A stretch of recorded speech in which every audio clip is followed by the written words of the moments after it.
against Jun Death Shadow, as Steven is taking a mulligan and going down to 6 cards. Ross's loss, I've been informed, is to the Mirror, and it's to the exact list he played 2 weeks ago in Las Vegas. So there you go. Action 1 with that being your loss feels pretty good. Feels like you maybe got a hold on the metagame? Yeah. Maybe, yeah. It's just, we've been doing this coverage thing a long time, and there have just been some situations where you just watch a deck and you're like, okay, this thing's something. There's something here. It felt that way when we watched Ross in Vegas.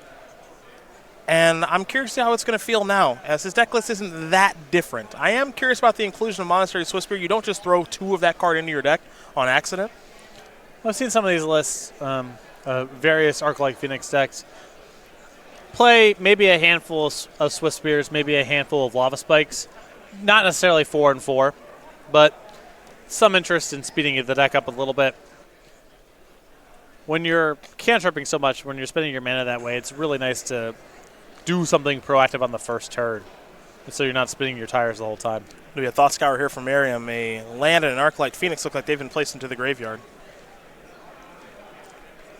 Those lands will be in the graveyard. There we are, Steven. As we head back over to Merriam.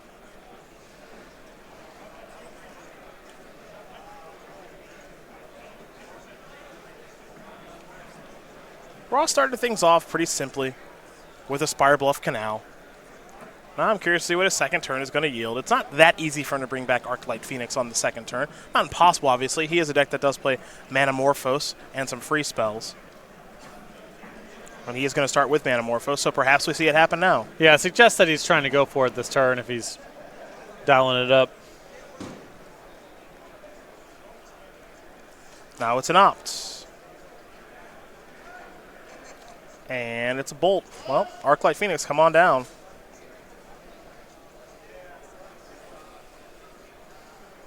That 3-2, people love this card, trying to figure out the best way to go about getting it on the battlefield as early as possible. So here's an Inquisition of Kozilek. Merriam's working with a Lightning Axe, a Thing in the Ice, a Monastery Swiftspear, and a couple of islands. Pretty weak hand here for Merriam on the leftovers. If you take the Lightning Axe out of this hand, then the hand is just a bunch of creatures that need spells to pay off, and no spells. That doesn't strike me as particularly scary here.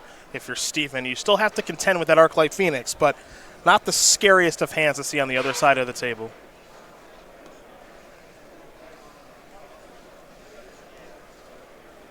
Now there's Death Shadow.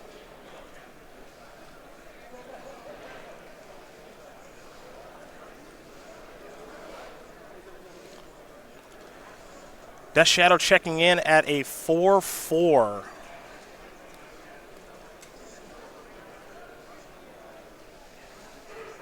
Ross got to be careful in the spot. Getting them low but not dead is a good recipe to get killed on the way back. But Ross's hand also doesn't really allow him to do a whole lot besides race.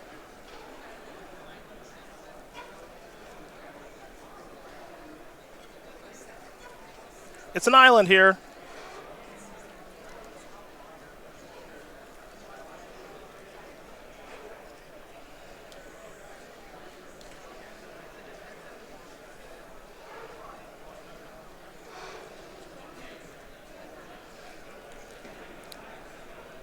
In there for 3.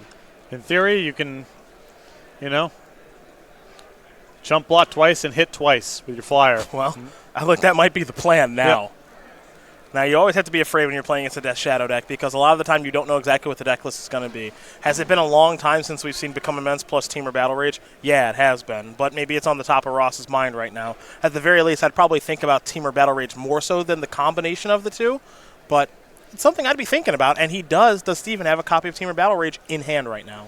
So he's going to start by attacking with this Death Shadow. 13 minus 6 means it's a 7-7, and it can grow even more because of that Wooded Foothills. So if Temur Battle Rage is on your radar, this is lethal because he can crack for the duel. I think you are right. So he could have gone down to 3. That made it a 10-10. Wow. I think you're actually right about that. I think he may have missed it, and he's got a Teamer Battle Rage in hand. We can see it. No, I think that's a point short. Well, no, you go down to 13 minus 10 is a 3-3. Or excuse me, 13 minus 3 is a 10-10. Right? Because it's a 13-13. Yeah. You're at 3 life. You fetch crack, go down to 3, so it's a 10-10. And just do it that way. And now you have to be slightly concerned because Ross has mana open? No, he would have just... Anything that he's going to do, he's just going to do. You know what I mean? Sure. He's not going to slow roll anything unless he drew a counter spell, which doesn't seem appropriate for his style of deck. So maybe we're missing something here with the Teamer Battle Rage, but I don't think so. And now if you're Steven, I mean, you have to attack, obviously. I think it's only 18. Because it turns on at 12, not 13, right? Oh, no, you're right. You're right. Yeah, That's so my he's just a bad. point short. No. It turns on at 12 as a 1-1. Oh, yeah, then it goes all the way. Yeah, you get to it's 10. It's a 10-10 now, yeah. Yeah. Because it's a 13-13 when you're at 0. Right. Yeah. Right. I mean, if Ross drew a blank here, I think it's no harm, no foul. Yep. I think you just have to put everything. Well, now he's just dead. Sacrifice this, go down to 2. There's your basic.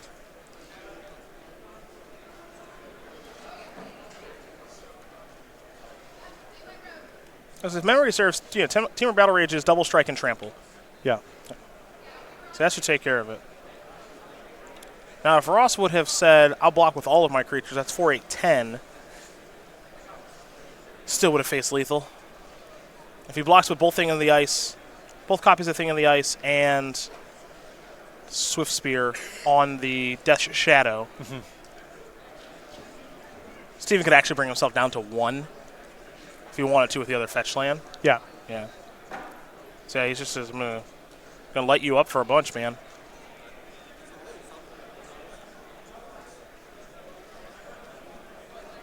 So let's make sure my math's good here.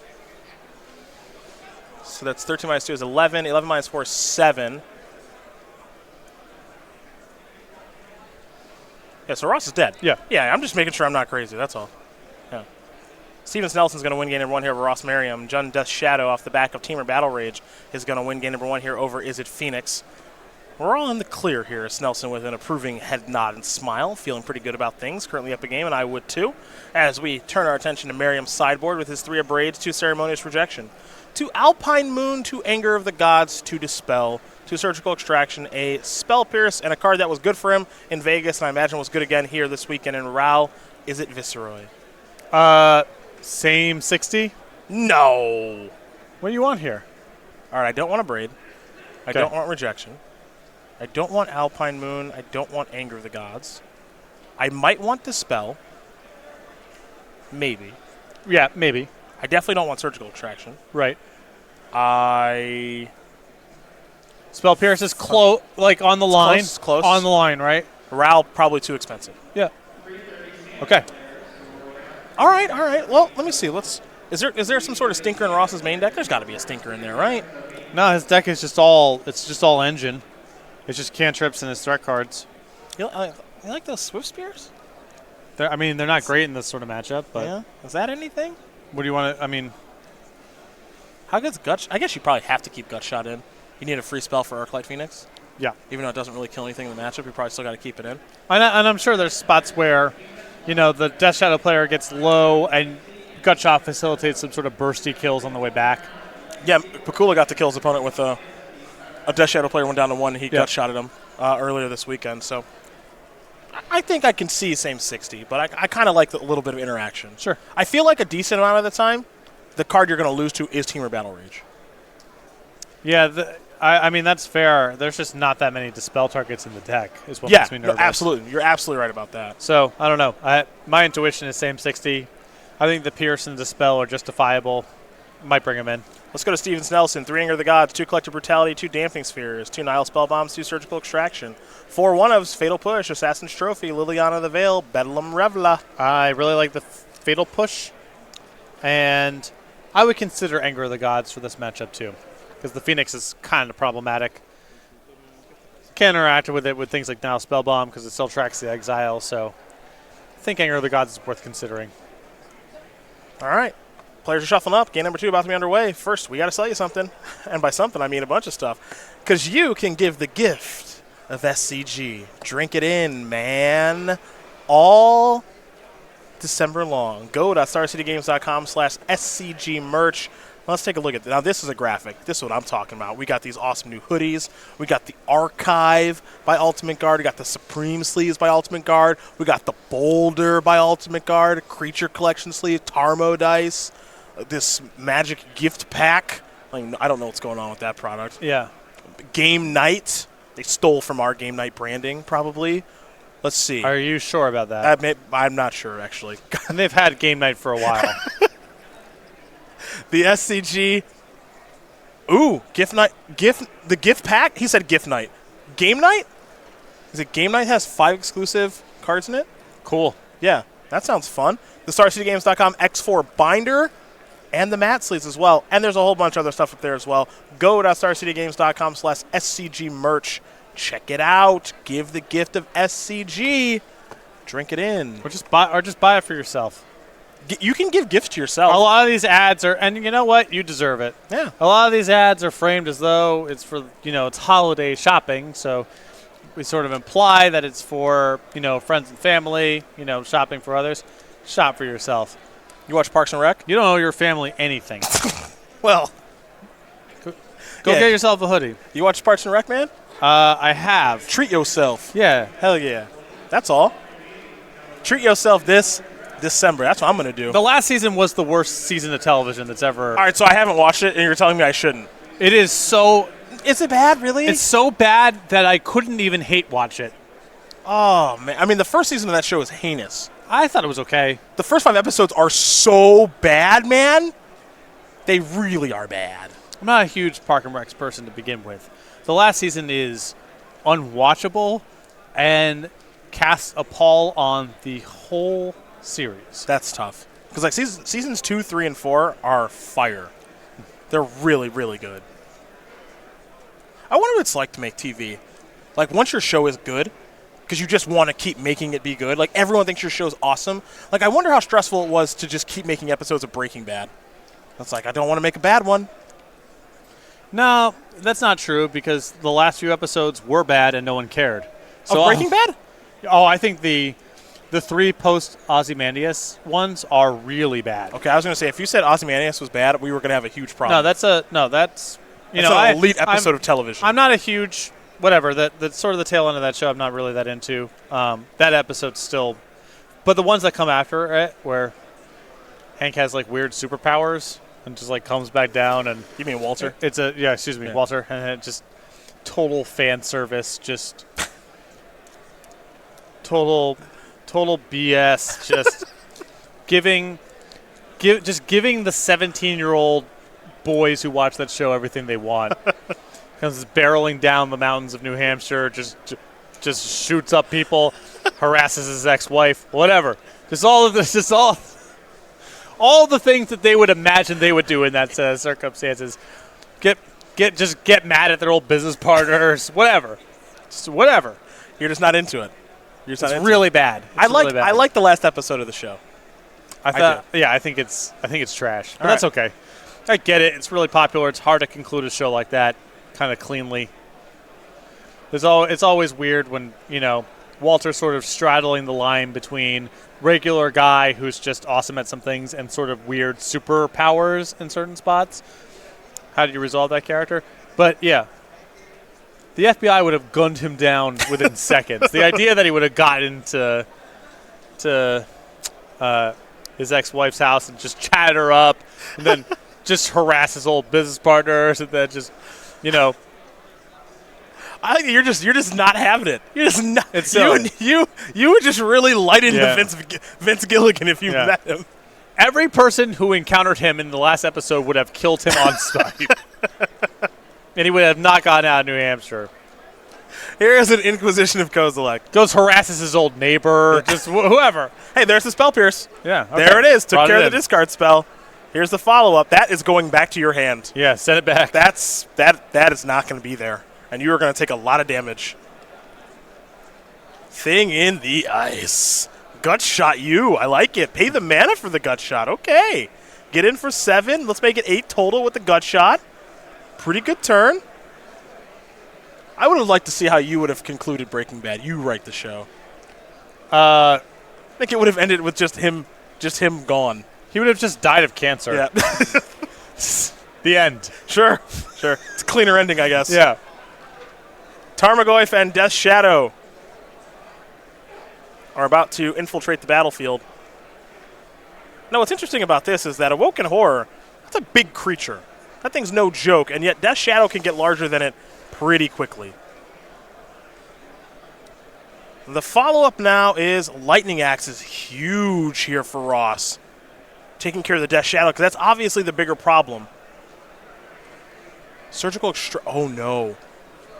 Insane. So that surgical, he gets to pay the Phyrexia mana for it. So that means that Steven is down to 6. Death Shadows is 6/6. Survives. Or 7, 13 minus 6, 7/7. Survives the Lightning Axe. And Ross's follow-up Lightning Axe is not big enough to kill this. Well, it's not castable. Also that. Yeah, he has no cards in his hand. But dealing 5 to this isn't going to do it. So now the Death Shadow is going to be able to check the Awoken Horror. Insane surgical extraction. And Snelson has a Thoughtseize left over, so he can actually tag the Lightning Axe. He's in the clear. And go to 4, so you don't have to worry about a Phoenix. Probably start attacking. Oh, yeah. With the Death Shadow. Why hang back? Yeah, start shipping it in, for sure.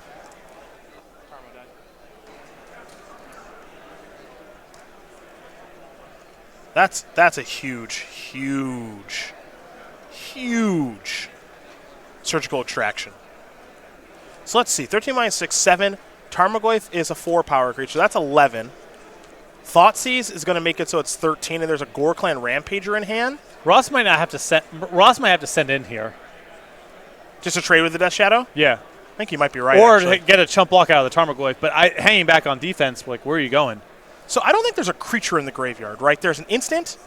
No, Swiss Spear's in the graveyard. Never mind. I was seeing if Steven could kill Ross no blocks next turn, and depending on his draw step, he might be able to, because right now we're counting 13 minus 6 is 7 for Death Shadow, plus 4 is 11. Thoughtseize, lose 2 life, that's 13. Gore Clan Rampager is 17. Yep. I think Ross has got to ship in. Yeah, I think you're right. His block is worse than this attack. He's either trading off with the Shadow or... Okay, well, this is a pretty confident block. A little surprised by that block. Unless you think you got lethal rolled up. From 18? Just saying. I mean, it's not impossible. There's Thoughtseize. Fetch. He can go down to 1. That's weird, yeah. Yeah, that's... Well, no, now, for what it's worth, this Death Shadow is just larger than the Woken Horror. So Steven's still fine. But it's not putting him in the abyss. I'm saying, like, the block that I like from Snelson last turn is... With Death Shadow. You either crack back for lethal with Death Shadow and chump with the Goyf. Yep. Or you trade off and it's your Goyf against his nothing. And your Thought's using his Lightning Axe. Right. Yeah, so he doesn't have a removal spell anymore, and it's just your Goyf just kind of trucking in. Right. I don't like this line of let's hang tight and... I don't like it against no the attacks, deck. no blocks. I don't like it against the Is It Cantripping deck, as there's a thing in the ice. And now you've got some concerns about what this can do in this game. Well, not only is there the long-term implications of, drawing enough spells to flip over again, but also it's just a chump blocker that cuts off Snelson's ability to maybe put Merriam in the abyss. Yep. Snelson will draw. Picked up a copy of Assassin's Trophy. Well, that's game. Well, not game, but it's really good. I mean, it makes it tough. I think you got to take it. We're looking at 13 minus 4, so 9/9. He can make it into a 12/12. I mean, Ross could also block with the 0/4 if he wanted to, because it protects you from Team or Battle Rage if that's a concern. And you're probably going to have to chump block at some point anyway. And I don't know how much... even if you cantrip 4 times in a row, I don't think you're going to play that many turns. Even if you stacked your deck, it would be hard to get this flipped over. All right, he's just taking it. Trophy that.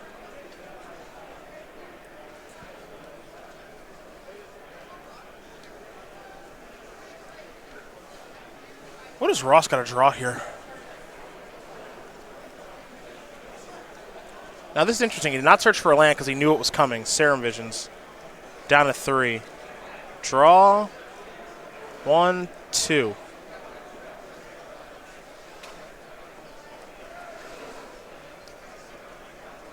This is interesting.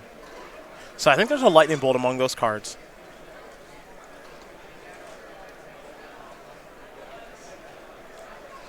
Just hoping that you can trap here. Yeah. Part of me feels like if I'm Ross, I feel like that's the only way that I can win. Assuming I can draw another card this turn. Swift Spear. That's another blocker. In for 1. I mean, he's set up if you can get to next turn, but I suspect it's not happening. So Shadow obviously going to block. That's a Rampager. 10. That's a 10 power creature. 13 minus 3 is 10. 14. Yep. 10 trample. Steven Snelson. Going to get his job done here over Ross Merriam. Jun's Death Shadow is going to take care of Is It Phoenix? 2 games to 0.